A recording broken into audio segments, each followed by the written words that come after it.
Fed Chair Powell will testify on Capitol Hill. In addition to answering questions about the economy, he's also expected to defend the central bank's independence.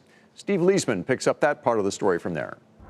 The firing of Turkey's central bank chief this past weekend and President Trump's threats to fire or demote the chairman of the Federal Reserve has sparked a debate in this country. Should the central bank be independent from politicians? The president believes he can fire Fed Chairman Jay Powell. And here's what his top economic advisor, Larry Kudlow, said on the question today. So Jay Powell's job is safe?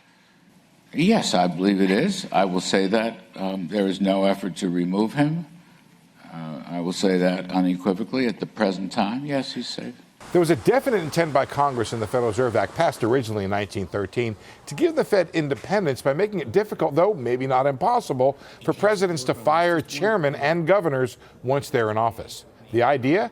Keep the politicians from pumping up the economy through monetary policy for just political purposes. But Joachim Fels of PIMCO wrote of recent developments, quote, "The heyday of central bank independence now lies behind us.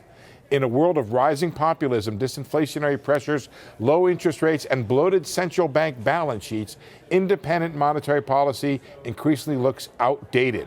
Kudlow said he believes in Fed independence, but that word independent, I mean, it doesn't mean they operate from another planet. The Fed reports to Congress, and that's in the Constitution, and the Fed is appointed, or the governors are appointed by the president. So I think in a day-to-day sense, certainly they're independent, but that doesn't mean that they shouldn't listen to advice from their elders. That advice from the president and also from Kudlow is for the Fed to cut interest rates to accelerate growth just as we head into a coming election year.